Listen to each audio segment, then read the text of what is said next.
مهرەبان بینەرانی بەڕێز و خۆشەویستی کەناڵی ئاسمانی پەیام ئەسسەلام عەلەیکم وەڕەحمەتوو اللهی وەبەرەکاتوه. ئازیزان و بەڕێزان و خۆشەویستانی بەرنامەی دوانگەی خەڵک، ئەمڕۆ باسی ئەوەیە کە ئاخۆ بۆچی حکوومەتی هەرێم و بەغدا ناگەنە ڕێکەوتن؟ هۆکارەکەی چییە؟ ئایا ئەوەی کە حکوومەتی عێراقی دەڵێ هەرێمی کوردستان پابەند نییە بەو ڕێکەوتنانەی کە کراوە لە تەسلیمکردنی نەوت و لە شایستەی دارایی یاخود بڵین لەو داهاتە ناو خۆیانە، و هەروەها حکوومەتی هەرێم دەڵێ نەخێر بەغدا پابەند نییە بەوەی کە شایستە داراییەکانمان بۆ بنێرێ و هەروەها ئەو ڕێکەوتنی کە کراوە جێبەجێ بکا و پابەند بێ پێی. لەم نێوەندەدا خەڵک زەرمەندە و خەڵک نازانێت لە حقیقەتدا ئایا بەڕاستی حکوومەتی هەرێم پابەند نییە؟ ئایا بەڕاستی حکوومەتی هەرێم نەوتەکەی ڕادەست نەکردووە؟ ئایا ئەو ڕێکەوتنانەی کە کردوویە پابەند نەبوو پێوە و پێوەی پابەند نابێ، یان ئەوەتە حکوومەتی هەرێم پابەندە و بەڵام ئەوەتە بەغدا بیان و دەهێنێتەوە و بەغدا چۆن دەڵێ عەرقەلە دێختە ناو باس و بابەتەکە و هەروەها دەیەوێ خەڵکی هەرێمی کوردستان پێ موچەبی. چێیە؟ حکوومەتی هەرێمی کوردستانە یان حکوومەتی بەغدایە؟ وا دەکا کە ئەم خەڵکە بەم شێوەیە لە ڕەزالەتدا بێ، وا دەکا کە ئەم خەڵکە مدەیەکە ینی ئیسراحەتی نەکردووە لە بێموچەییە، لە بێبازاڕیە، لە کەم دەرامەتیە، لە بێ چۆن دەڵێ بژێوی ژیانیە. بەحەقەت یعنی ئەوەی کە موچەخۆرە ئێستا هەموو چۆن دەڵێ ئاعتمادەکەی لەسەر موچەیە، بەدەر لەوەی کە خەڵکێکی تر موچەی نییە و کار و کەسابەتیش نییە، و دیارە خۆتان دەزانن کە بازاڕیش پەیوەستە بە موچە. ئەگەر موچە نەیە بازار ئەو گەرمی بخۆیەوە نابینێ. کەسێک کە موچە وەرنەگرێت چۆن بچێشت بکڕێت، چۆن بچێ پێداویستەکانی دابین بکە، وەکە ئەو موچە وەردەگرێ و دەچێشت دەکڕێ خەڵکێکی کەشت دەفرۆشێ، خەڵکێکە دوکاندارە، خاوەنی تەکسیە، یاخود هەر بابەتێکە گرنگ ئەو پارەیە تەداول دەکا و دەسوڕێ. ئایا ئێوەی هاوڵاتی پێتان وایە کە بە خوێندنەوەی خۆتان بەوەی کە ڕۆژانە لە ناو واقعەکەدان و ڕۆژانە دەبینن کە شان دێ و شان دەڕوە، قسە دەکرێ و گفتوگۆ دەکرێ و توێژنەوە دەکرێت لەلایەن سیاسیەکان، لەلایەن ڕۆشنبیران، لەلایەن ئەو خەڵکانەی کە شارەزان لەو بوارە، لەلایەن ئابووری ناسانەوە، کە ئەم نەهاتنی موچە و ئەم ڕێکردنەکەوتنە چ کاریگەریی بەڕاستی خراپی هەیە بەسەر بارودۆخی ژیانی خەڵکدا. لە حقیقەتدا وای کردو بەڕاستی ینی زۆرێک لە خێزانەکان لێک بترازێن، ینی نەبوونی موچە، نەبوونی بازار، نەبوونی بژێوی ژیان لە حقیقەتدا هۆکارێکە بۆ تەلاق، هۆکارێکە بۆ تێکچوونی خێزانەکان، هۆکارێکە بۆ شێواندنی بازار، هۆکارێکە بۆ پشێوی لە ناو کۆمەلگادا. چکە بە خۆتان ناگەدارن ئەوەی کەرتی تایبەتە ئەوە بابەتێکە کەسابەتێکی هەیە لە دەرەوەی موچە و لە غێری موچە یاخود مەزدە ڕزقێکی تری هەیە، ئەوە بابەتێکە. بەڵام ئەوانەی ژیانی ڕۆژانیان پەیوەستە بە موچە و بەداهاتی مانگانەی ئەم حکوومەت و ئەم هەم دەسەڵاتە بەڕاستی بەداخەوە ئەوانە لە ژیانێکی ناخۆشدا دەژین. جا ئەوە کە موچە نایە، کە پارە نییە، وەرە ئەوجە پارەی کارەبا، پارەی ئاو، پارەی ئەنتەرنێت، ئەوجە وەرەکەی خانوو، ئەوجا ئەگەر هاتوو نەخۆش بێ یاخۆت پێداویستێکی تری هەبێ. بەڵێ پەیوەندیمان هەیە با بفەرمێ. باوکی سایە لە چەمچەماڵ. بەڵێ بە قوربان. السلام عليكم. وعليكم السلام ورحمة الله وبركاته. ماشي برزم شاكني. زور سپاس برزي. سپاسي خواهي قولاكم. يلا برا جوانكم. من أنا بختال خمانة. بوتش يعني ده خمانة بس تشي إيمان لحكومة. الحكومات أجل أنا بباب الرأي قشتي براي كاتوا. جوانا. أجل براسكي راسكن أما سواسكاريناتن يجب أوسانا تسليم حكومة العراق كان بين ملتك أوكل معنو ملتك لحكومة العراق أصل صار مبا كتلة كان لبغاء بقرنوا بس بابا جان بقربان الرسول كرد يعني صوت كرد يعني كرد لبر أول إمرك ما مساني جوكو زاخو أو متقاني أو لا وحمويا زي خيدنا لدى ولمنا شو بايكوت أي باش الروش يقبلوا دو آسایش بانەبی ئەبینی ئەوانە بڵێن ناکرد بەچە بشەکە لە مابۆ ساغڵەدا ئەی شایانی ئەوەیە کە شەقی جیا بدێ ئەی بۆ بایکۆتی نەکرد بۆ بایکۆت ناکە ئێمە کەس لەگە کەسان ڕاست نییە ئێستا بەیانی من و تۆ ئیتیفاقەکەکەین من لە بینی خۆمەوە فێڵ لە تۆ ئەەکەم تۆ لە بینی خۆ تۆ فێڵ لە منە وایەوە نییە ئەم کوردە شەوتە شێڵ بۆ بۆیە هەتا ئێستا بارمان بۆ بار نەکراوە ئەگەر بەڕاستیەکی ڕاستەکەن ئەم شانەی هەموو تەستی کردووە دابەجان هەموو کورد دێتە سەر جادە بەس کە مادام هیچ کەسی بۆ نەکرابوو ئەوەنێ هەوڵدا توانیتی 2000 سۆرمان بەردێتە ناو دۆوەکو خۆ پیشاداکە بۆ ڕاتب نەخێر ئەمە شتەکەمان چەوت و شێڵە شتەکەمان کەواسەکاریە دەستەکان خۆش بەوەش من داوام لە مامۆستای هەولێریشە هەڵوێستیان هەبێ وەڵا هەڵوێستیان نەبێ چۆن درانە بەخشە قەحوا درێنەوە بەخشە زۆر سپاس باشی دەستەکان خۆش زۆر سپاس ئەوەی کە ئێستا دەگوزارێت لە هەرێمی کوردستان لێرە و لەوێ گلەی زۆر دەکرێت حقیقەت یعنی گلەی زۆر دەکرێت و خەڵک گلەی دەکا باز لەوە دەکا کە دەسەڵاتداری بەم شێوەیە نابێ حکومەتداری بەم شێوەیە نابێ ئەگەر ئێمە بەڕاستی هەرێمێکی یەک پارچەین دەبێ لە هەموو هەنگاوێکە یەکگرتوو بین یعنی بەڕاستی لەگەڵ یەک بین و چۆن دەڵێ لە خەمی یەک بین ئەگەر ئەم حکومەتی هەرێمی کوردستان لە زاخۆ تاوەکو خانەقینە هەڵەبجە و سۆران و دهۆک و هەولێر و سلێمانی و ڕانیە و گەرمیان و هەموو یەکە بۆ دەبێت لە هەندێک شوێن بایکۆت بێت لە هەندێک شوێن بایکۆت نەبێت لە هەندێک شوێن بە شێوازێک مامەڵە دەکرد لە هەندێک شوێن بە شێوازێک بەڵێ کاک محەممەد لە ڕانیە بەڵێ کاک محەممەد گیان سڵاو بە قوربان مەرحەبە بە قوربان کاک محەممەد هەلو بە قوربان فەرموو زۆر سپاس بۆ بەڕێز کاک محەممەد پێ دوایە بۆچی ناگەنەیەک ئەم دوو حکومەتە تاوەکو ژیانی خەڵک خۆش بەڵێ هەرێم بەڕاستی دروستی ناچێت پێشێ هەر ڕۆژە بڕۆبێنیەک دەدەینەوە بەڵێ هەر لە سەرەتاوە لەسەر داعشەوە نییە موچیان داهینا ئەو جادەکان بەسەر نەوت تامان یاریێکی کوردستان داگرت ئابووری سەر بە خۆیان ڕاگەیان فەشەلیان هینا لە هەموو شتێکان ئابووری سەر بخۆ دوای پێشەوە نەو موچیان داهینا ئەو جار لەگەڵ بەغدا کەوتنە پرتوسکێڵان نیوە داهات هەرێمی کوردستان نیوەی نێوتەکەی بەڕاستی دروستی تەسویری بەغدا ناکەم بۆیە بەغدا سێخام پێ ناکەم میلەتی خۆیان سێخام پێ ناکاتەوە میلەتی خۆیان سێخام پێ ناکاتەوە بەسەر سەرەت ساڵانی ئەو میلەتە یاگرتووە بەنا ئێستا زۆر لەوەی زیاتر بەڵێ دەنگت دەپچڕێ کاک محەممەد جان زۆر سپاس بۆ بەڕێز زۆر سپاس کاک پۆڵا بەڵێ فەرموو کاک پۆڵا کاک پۆڵا دەنگت ناگاتە لای من کاک پۆڵا خۆی ئەجایب لەوەیە یعنی کارەسات ئەوەیە ئەمە هەمومان بە هەموو هێزولایەنە سیاسیەکان بەڵێ کاک پۆڵا کاک پۆڵا دەنگ ناگاتە لای من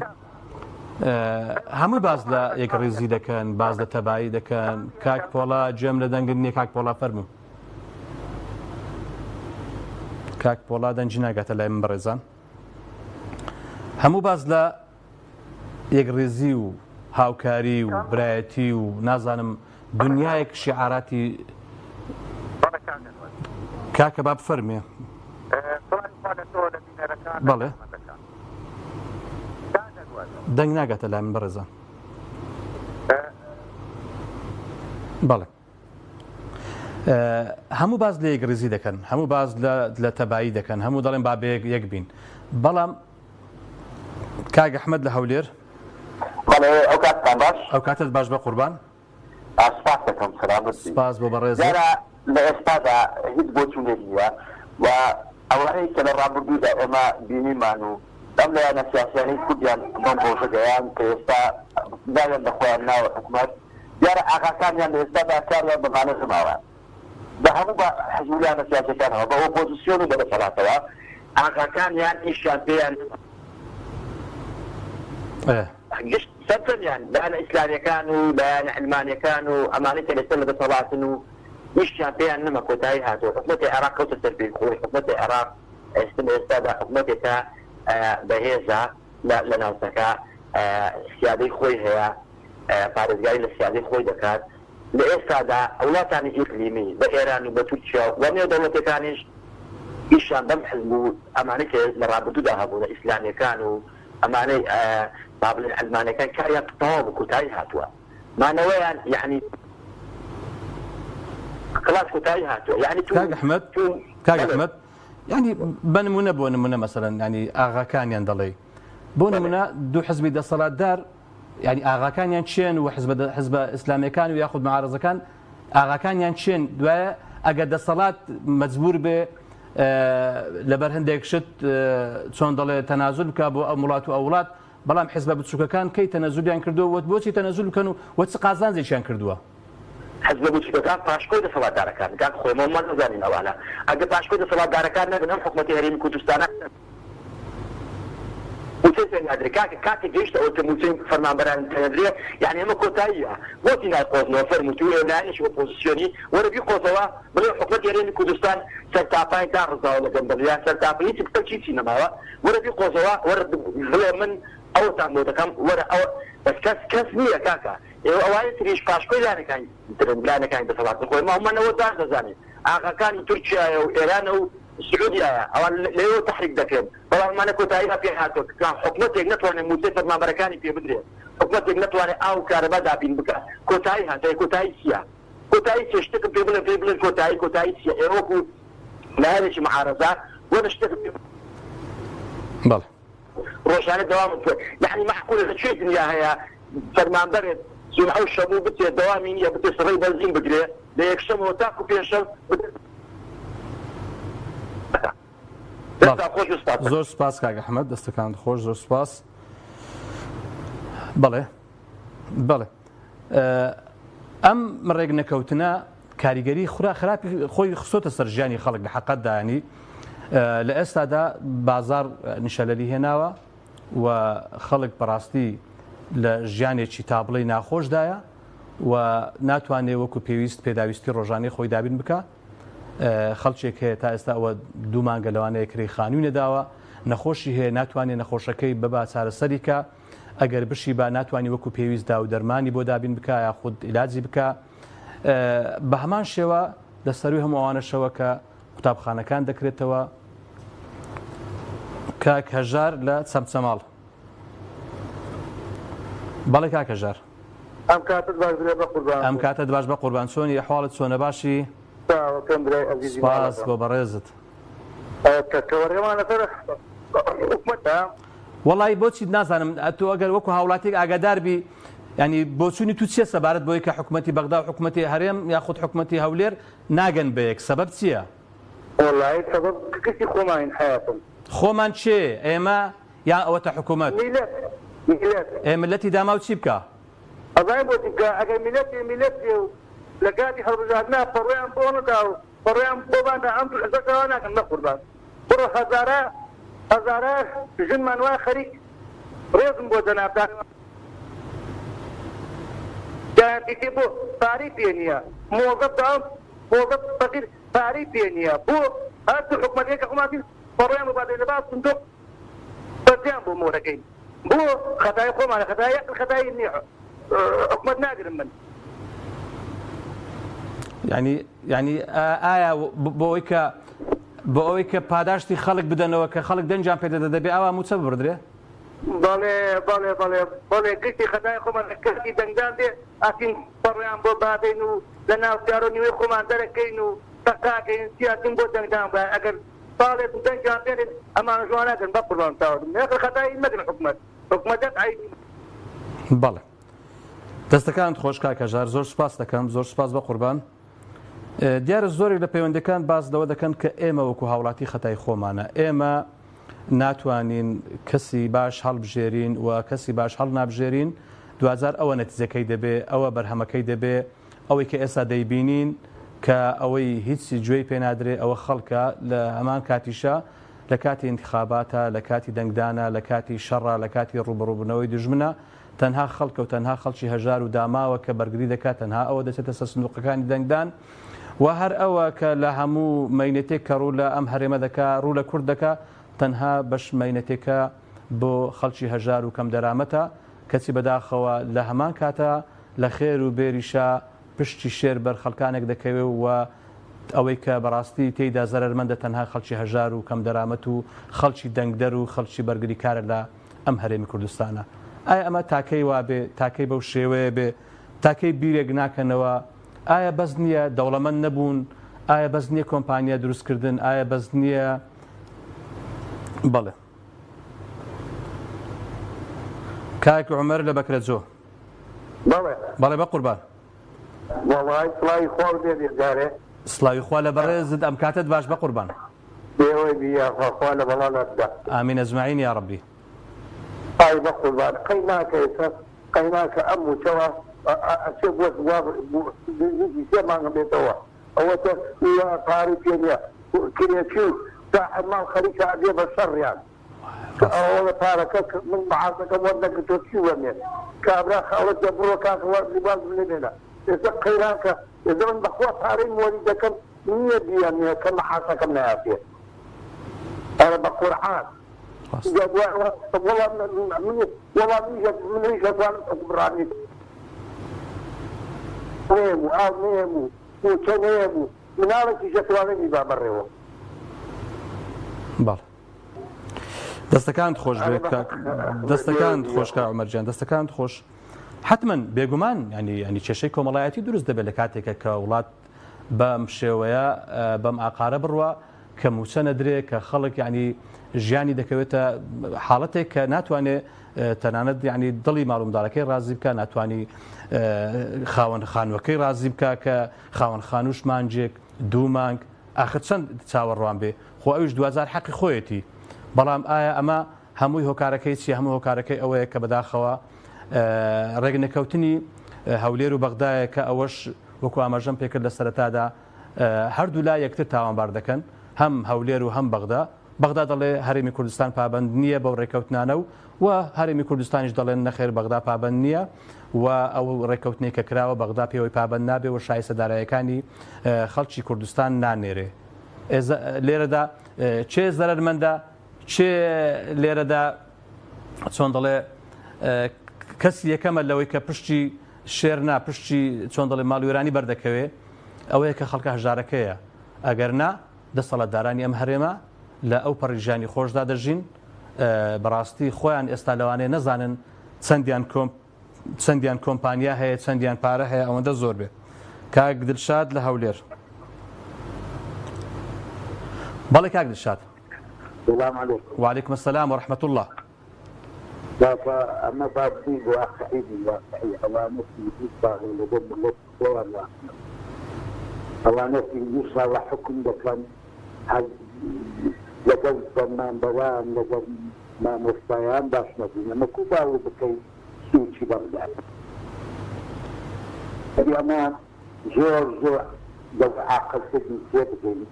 كاسوس سوشي بكلاموها إذا أوان كيف جدا يوم مع شطوبة ولا تربط هذا البغداد من أول أما واقع ئەگەر معاشەکە بکەوتە سەر بەغدا کەواتە هەرێم چ ینی وجودی هەرێم چ دەبێ؟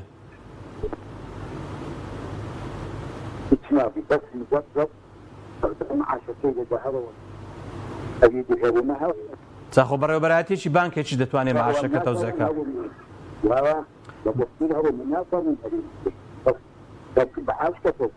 مشكلة مالية دوامية لبنك الديوان أول بكم لبنك دوامية زور أول يشتغل طلب مع صور وضرو حرب وغشيش السنوان وضرو بابا المسجد لازا أقول لك ولانان ببراميك ولانان ناويان بالمسكين يهوه لكشو كما أبعاد وصدق وكما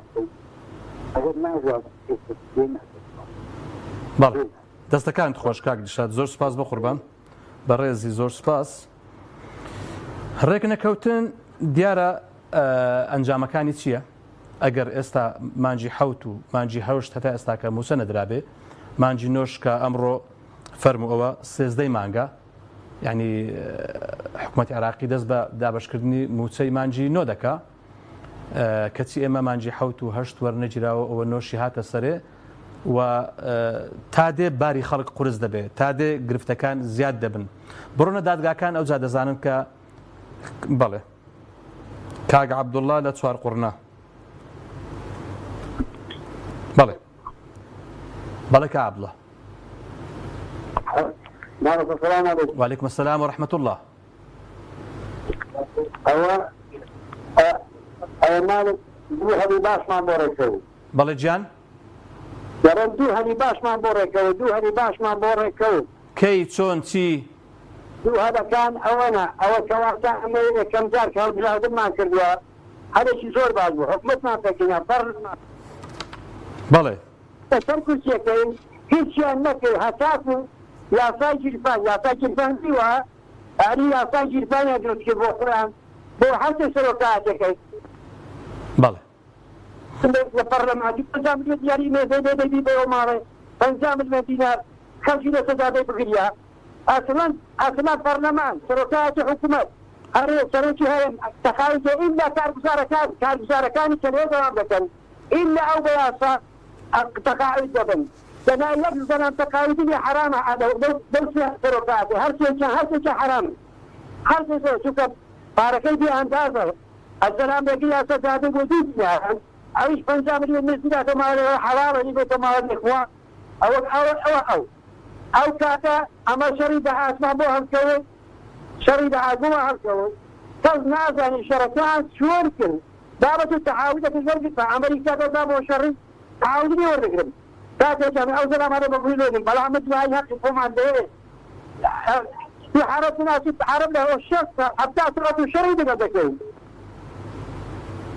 وباوري حرب دقيقتين بيتو باري لا تتو فاول يبال جاب او كذا بس كاج عبد الله كاج عبد الله جاب مسألة بيدواي عرب قرفتك اوي كاوان عرب انه ايما كردين لا عربيه بقرا هالشي الله سكنت تركيا ايران سوريا اي خومن كاج عبد الله جان هێواش بە باش ئەمە کەس گومانی لەوە نییە چواردەوری هەرێمی کوردستان هیچی خێر و خۆشی ناوێ بۆ کورد ئەوە گومانی تیانە و نایەنەوێ کورد ببێ بە هیچ بەڵام خۆمان وەکو کورد چەندە خۆمان خۆش دەوێت چەندە ئێمە ڕاستین درستین لەگەڵ یەکین ئەوە ئەنجامی بەڕقی یەکتری ئەنجامەکەی هەرێ بەولای دەڕوە ئەوە ئەنجامەکەیەتی بە قوربان ئەوە ئەنجامەکەی بەڵ دەستەکانت خۆش کە عەبدوڵڵا دەستەکانت خۆش سپاس بە قوربان دەستەکانت خۆش ئەوەی کە ئەنی سەیرە ئێمە هەر چوار دەورمان لە دوای ئەوەی کە لە دوای ڕوخانی خلافەتی عوسمانیە کە کورد پارچە کراوە تا ئێستای دەگەڵدا بێ بە هەموو شێوەیەک چۆن دەڵێ دژایەتی کورد و دروستبوونی کیانێک بۆ کورد دەکرێت ئەوە کەس گومانی لەوەدا نییە کەس دۆستی کورد نییە بۆ ئەوەی کە کورد ببێ بە دەوڵەت یاخود ببێ بە خاوەنی قرار و بڕیاری خۆی ئەمە هەمووی واقعە بەڵام ئێمە وەکو کورد تا چەندە خۆمان خاوەنی ئەوەین یاخود چۆن دەڵێ خۆمان تا چەندە حەز دەکەین ببین بە شت چونکە حەز جیاوازە و واقعیش جیاوازە و هەوڵدانیش جیاوازە لەوانەیە بە هەر کوردێک بڵێ ئەری حەز دەکەی دەوڵەتت بێ ئەڵێ بڵێ بەڵام ئایا دەسەڵاتدارانی ئەم هەرێمە هەوڵیان داوە شتیا وایان کردووە چۆن دەڵێ هاوکاری یەک بوونە ها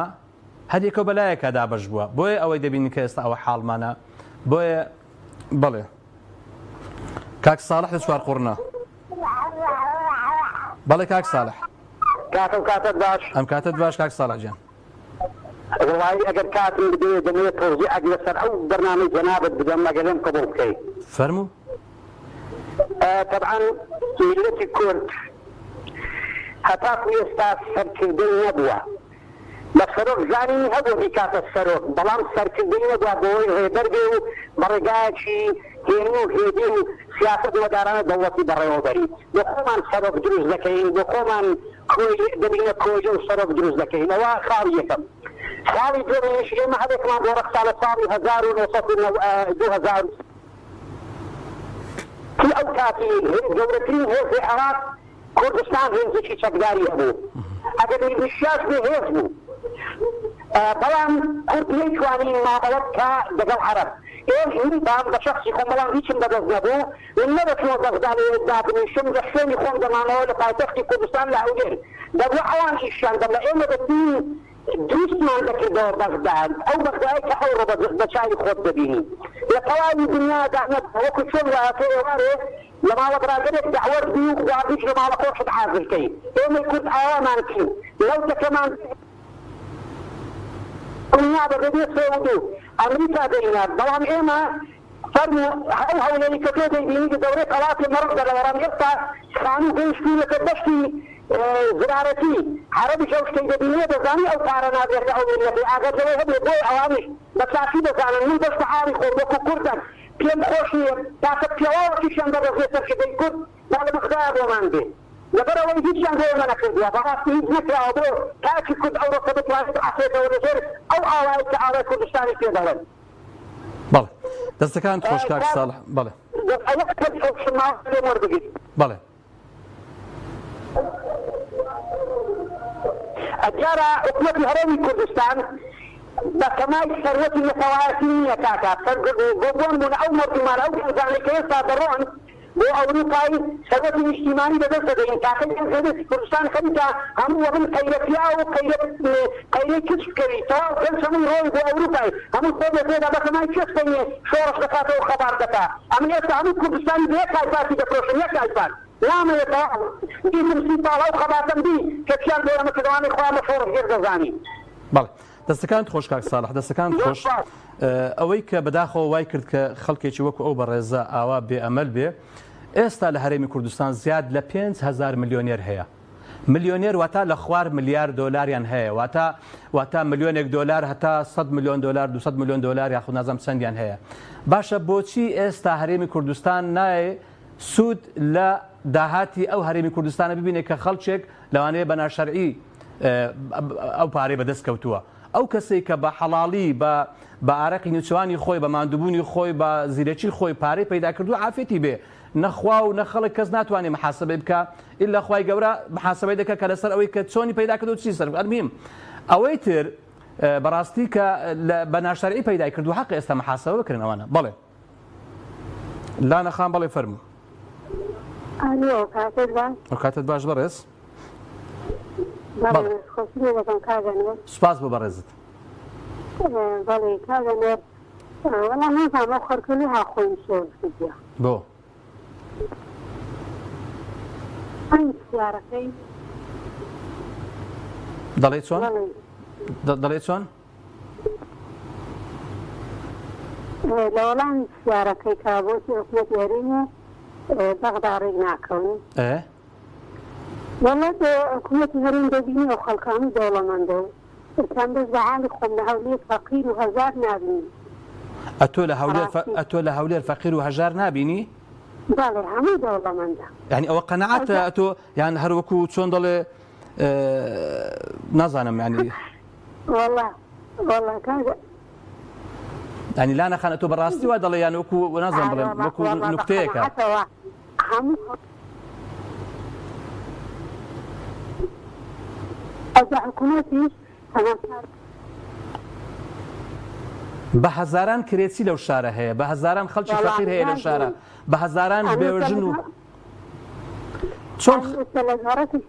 لەگەڕەتی بەختیاری ئەمن هەزار و بەڵێ ئەزی نازانم ئەو خەڵکە تەلەفۆن دەکەن لە خۆی سۆسکردیانی تۆ کوێ گەڕەکی ئەو گەڕەکانی جنوبی هەولێر لە تووڕەق و لە سەرکارێز و لە مامزاوە و لە باداوە و لە بنەسڵاوە و لە دارت چۆن؟ یاخوا وا بێ یاخوا سەتا 1,000 تیانە بێ بەڵێ لە هەولێر سەتانەوەتی پێنجی هەموو خوازێدا حکومەتی هەرێمیش دەبینیت نەو خەڵکە هەموو دەوڵەمەندە و ماڵی یعنی 2 سیارە 3 سیارە و معاشش نادە و بە قەناعەتەوە جا دەڵێن تەواو دەستەکانت خۆشدانە خان دیارە جەنابەت هەر دەوروبەرەکەی خۆت دەبینی دەستەکانت خۆش بێ زۆر ئاساییە لە حەقەتدا هەولێر بامە هەر لەسەر هەولێر قسە بکەین یاخۆ دەستە کوردستانیش ئەنی چکە بەرنامەکە هەر بۆ هەولێر نیە بەرنامەکە بۆ کوردستانەوە بەرنامەیە ینی بەداخەوە زیاد لە 200,000 خێزان لە ناو خانووی کرێدایە 200,000 خێزان لە هەرێمی کوردستان لە ناو خانووی کرێدایە ئەوە جگە لەوەی کە هەیە خانی خۆشی هەیە بەڵام هەژارە و دەرامەتێکی نییە و کاسبکارێکی نییە مامزەوهەر بەڵێ فەرموو شەو باش چۆنی بەڕێز شەو باش بە قوربان مامزەوهەر چۆنی باشی چاوتمان دەکەم برا گەورەی سەلامەت بی هەتا سەتا حەزە هاتە کوردستان یەک عیبمان نەبوو پیلەمان نەبوو خەڵک بە خۆشی دەزیارێزی احترامە هەبوو خەڵکی خاری تەمی هاتەوە کوردستان ساگەسکە بوون وابوو ڕاستە ئەو نەفتە دەرهینانە و ئەو ئیدارەی سەربەخۆ ئەو لە خۆبایی بوونە میلەتیان ڕزان حکوومەتی بەغدا هیچ عیبی نییە ئەو دوو بنەماڵە ئەو دوو حکوومەتە کە ئەوانە کارەساتبارن سەقەتی کوردستان هەمویان منەتیان بە کورد نییە هەمویان درێ دەکە بوونە خاوەنی ملیارەها دۆلار ئێستا ئەم قسە لەگە دەکەم 2000 دیناریتە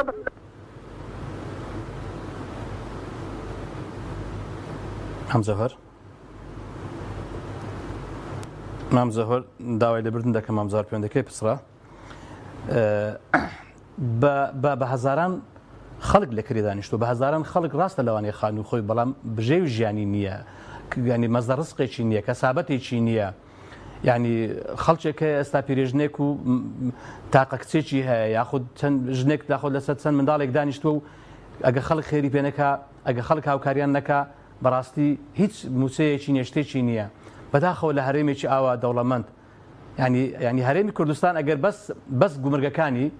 بەس گومرگەکانی هەرێمی کوردستان بەدەستێکی ئەمین بێ ینی بەڕاستی بێ و خەرج بکرێت لە شوێنی خۆی بە حەقی خۆی باوەڕکە بەشی کوردستان دەکات هەر لە هەموو شتەکانی تر گەڕێ لە نەوت گەڕێ لە داهاتەکانی تری ناوخۆ گەڕێ داهاتێکی ئێجگار زۆر لەم هەرێمە هەیە بەڵام بۆ بەش ناکە بۆچی ئێمە لە دوای ڕاپەڕین خەڵک بە قەناعەت بوو خەڵک یعنی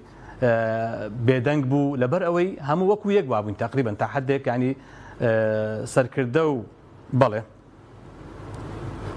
کاک ڕێبوار لە ڕانیە بەڵێ کاک ڕێبوار باشی بە قوربان کاک ڕێبوار ئەگەر دەنجی تەلەڤیزۆنەکەت کسکێ لە تەلەفۆنەکە بەیەکەوە قسە بکەین دەستەکانت خۆش بێ زۆر چاکە بەڕێزم ئەو خانمەی تەلەفۆنی کرد لانە هەولێری بەڵێ وەکووە ئەڵێ کەسێک لە شەڕێ نەبێ شیری تیژە بڕێی خۆیتی ئاساییە زۆر تەبیعیە دەبابێ من لە هەولێر هەزاران خانی هەزاران ماڵی پیشانەدەن هەزاری پیشانەدەن نانیە لە ماڵی بخوا بەخوا من خۆم 2 ڕۆژ بەر لە ئێستا 3 ڕۆژ بەر ئێستا ئافرەتێ تەلەفۆنی کرد وتی بەخوای 3 مانگە کری خانومان نەدایە وەزعمان زۆر خراپە ینی هەر بەسی ترین نمونە یەک کەس ینی ئەمر کە لەو 2 ڕۆژەی کە تەلەفۆنی کردووە ینی چەندی تر هەنی دەزانم ینی کە پەیوەندیان کردووە بەڵام ئەو وەزعی زۆر خراپ بوو بۆ نمونە ینی ئەوە دەڵێم بۆ حکومەتی هەرێم لە بەغدا ناگەنە ڕێکەوتن بەڵام بەڕێزم ئەوانە خلاصی بوونیانە تاکید بە ئەوانە لەو پرۆژەی دەنگانە کاک ڕێبوار بەڵێ کاک ڕێبوار بەڵێ جۆنێت فەرموو داهاتی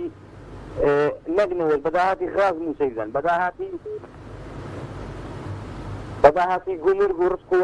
عەلیەکان موسەیدەن بەڵام ئێوە باسی بێنەوتەکان دەکەن بڕۆ غاز دەڕوا زۆر سپاس باڵێ دەستەکانت خۆش کاک ڕێبوارجان زۆر سپاس بە قوربان هەتا ڕێک نەکەون و هەتا ژیانی خەڵک خۆش نەکەن بەڕاستی ینی خەڵک بێزارتر دەبێ خەڵک دڵگرانتر دەبێ خەڵک ڕق ئەستورتر دەبێ پێم سەیرەکە بیر ناکەنەوە پێم سەیرەکە ینی بۆچی ئەگەر بابەتێکی ئەمنی هەبێ دەزانن لە چ کۆڵانێک لە چ شوێنێک لە چ ماڵێک لە چ لایەک چێ قسە دەکا و چی دەکا بەس بۆ نازانن ژیانی ئەو خەڵکە ئاوا بەو شێوەیە کە ئێستا وێران بووە بۆ نازانن خەڵک کە باوکی ئەحمەد کۆتا پەیوەندی لە ڕانیە وعلیکم السلام باوکی ئەحمەد ئەم کاتت باش ئەو کاتت باش برا چۆنی بەڕێز باش خۆشبی لك الساعة إذا ضيعت الأمان وأسند الأمر إلى غير أهله فانتظر الساعة أوجب لما بصراحة قوطانيانا مجرم دزن نفتی تحریف دەکەن لە بۆ ئێرانی کشیا ئەو پارەی لەبەرچی خۆیان و یا مودەگای خۆیان سەرف دەکەن بە سەدان مامۆستا و خانەنشین و پیاوی فەقیر و هەژار هەراوەتە سوال ناکەن کرێخانیا پێرادرێ وەکو برەی گاڵتە زاری بۆ ملەتێ دەکەن بەس ڕێزمە لۆ ملەت لەو ئیتیخابەی دووەم دا هەموو بە سەپۆل معارضەی هەر بژێرن بەشک و ئەوانە تاغوتی ئەمریکای دەوەن ئەمریکاش بەهانایان نایە إيشا كردين مع أمريكا أبو برجواندية ولن ترعك اليهود ولا النصارى حتى تتبع ملتهم باشترين حل أو ملتها مو بالكود بكا ملتها مو بيتصل شخام برن أما هو ما نعرف بامو سمام كي تسر بغدا باشترا والسلام عليكم خوش زور سپاس زۆر سپاس هیوادارین کە هەردوو لا بگەنە ڕێکەوتن و هیوادارین کە ئیدی بەس بێتن یعنی کۆتایی بێ بە مەینەتی و معناتی ئەم گەلە کەمی نەبینیوە لە ئەنفال و لە چمیا باران و لە دەردەسەری و لە شەڕی ناوخۆ و لە هەموو شتێک بەڕاستی ئەم کوردە بەداخەوە دەردەسەری زۆری بینیوە با بەس بێ با کۆتایی بێ با بیرێک لە ژیانی ئەو خەڵکە بکەنەوە با بیرێک لە ژیانی داهاتوی ئەم خەڵکە بکەنەوە ئەگەر بەڕاست ئەوان دەیانەوێت کورد بەگا بە ئاوات دەبێ هەوڵ دەن خۆشبەختی بۆ وڵاتە بێنەوە دەستەکانتان خۆش و خواتان لەگەڵ